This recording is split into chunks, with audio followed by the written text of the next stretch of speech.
బులెటిన్లో డీటెయిల్స్ చూస్తే ఆయన పార్లమెంట్ లో సామాన్యుడి గొంతుక. ఆయన ప్రసంగాలకు సోషల్ మీడియాలో మిలియన్ల కొద్దీ వ్యూస్, లక్షల సంఖ్యలో ఫాలోవర్స్. సాధారణ ప్రజలు ఎదుర్కొంటున్న సమస్యల్నే ఎజెండాగా మార్చుకుని పోరాడుతున్న యోధుడు. దేశానికి ప్రధాని కాగలిగిన అర్హతలున్న నాయకుడిగా సర్వేల్లో జనాభిప్రాయం. పంజాబ్ లో అయితే ఓ ఆణిముత్యం. సినిమా హీరోయిన్లనే వెంటబడి పెళ్లి చేసుకునేంత ఆకర్షణ. కానీ ఇప్పుడు అదంతా గతం. ఆయన గ్రాఫ్ పేక మేడలా కూలిపోయింది. ఆయనపై ఆశలు పెట్టుకున్న జనం పెదవి విరుస్తున్నారు. ఈడు కూడా ఇంతి అంటూ నిట్టూర్పు విడుస్తున్నారు. తన భవిష్యత్తును తానే అగాధంలోకి నెట్టుకున్నారు. ఆయనే రాజ్యసభ సభ్యుడు రాఘవ్ చడ్డా.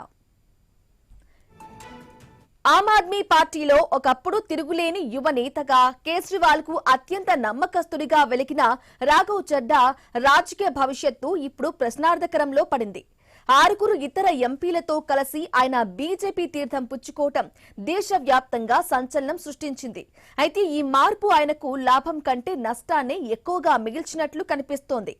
బీజేపీలో చేరిన 24 గంటల్లోనే రాఘవ్ చడ్డా తన ఇన్స్టా ఫాలోవర్స్లలో దాదాపు 10 నుంచి 20 లక్షల మందిని కోల్పోయారు. కాబోయే ప్రధాని అని నిన్ను నమ్మాము, కానీ నువ్వు వెన్నుపోటు పొడిచావు అంటూ నెటిజన్లు తీవ్ర స్థాయిలో ఆగ్రహం వ్యక్తం చేస్తున్నారు. ఒకప్పుడు బీజేపీని అక్షరాస్యత లేని గూండాల పార్టీ అని విమర్శించిన చడ్డా ఇప్పుడు అదే పార్టీలో చేరడాన్ని నెటిజన్లు ట్రోల్ చేస్తున్నారు.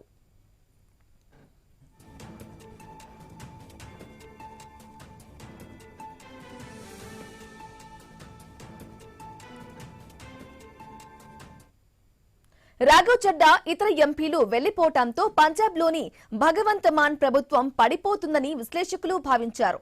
ఏకంగా 63 ఎమ్మెల్యేలు రాఘవ్ చడ్డాతో టచ్ లో ఉన్నారని ప్రచారం జరిగింది. కానీ పంజాబ్ లో సీన్ రివర్స్ అయింది. ఒక్కరంటే ఒక్కరు కూడా ఆపును వీడి రాఘవ్ వెంట పోలేదు.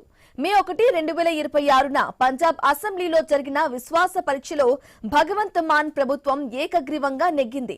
117 స్థానాలున్న అసెంబ్లీలో ఆప్ తనకున్న 94 మంది ఎమ్మెల్యేల బలంతో సుస్థిరంగా ఉందని నిరూపించుకుంది. కొందరు స్వార్థపరులు వెళ్లిపోయినంత మాత్రాన ఆపు అంతం కాదంటూ సీఎం మాన్ అసెంబ్లీ సాక్షిగా రాఘవ్ చడ్డాని ఉద్దేశించి వ్యాఖ్యలు చేశారు.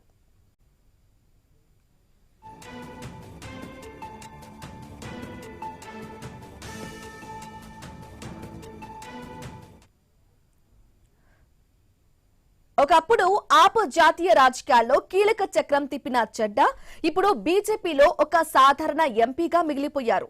బీజేపీ లాంటి భారీ క్యాడర్ ఉన్న పార్టీలో ఆయనకు గతంలో దక్కినంత ప్రాధాన్యత లభిస్తుందా, లేదా కేవలం రాజకీయ అవసరాల కోసం ఆయన్ని వాడుకుని వదిలేస్తారా అన్న చర్చ మొదలైంది. రాజకీయాల్లో ఏది శాశ్వతం కాదు. ముఖ్యంగా పదవుల కోసం సిద్ధాంతాలను పక్కన పెడితే ప్రజలు ఎలా బుద్ధి చెబుతారో రాఘవ్ చడ్డా ఉదంతం నిరూపిస్తోంది.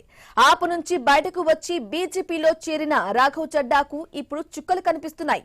అటు సోషల్ మీడియాలో ఫాలోవర్స్లు పడిపోతుంటే, ఇటు పంజాబ్ లో ఆయన ఆశించినట్లుగా ప్రభుత్వం కూలలేదు సరే కదా, మరింతగా బలంగా మారింది.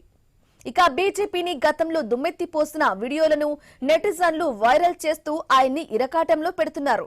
పంజాబ్ లో ఆపు ఎమ్మెల్యేలు ఎవరూ రాఘవ్ చడ్డా వెంట వెళ్లకపోవటం ఆయన నాయకత్వ లోపాన్ని చూపిస్తోంది. బీజేపీలో చేరిన ఇతర ఎంపీల పరిస్థితి కూడా అగమ్య గోచరంగా మారింది.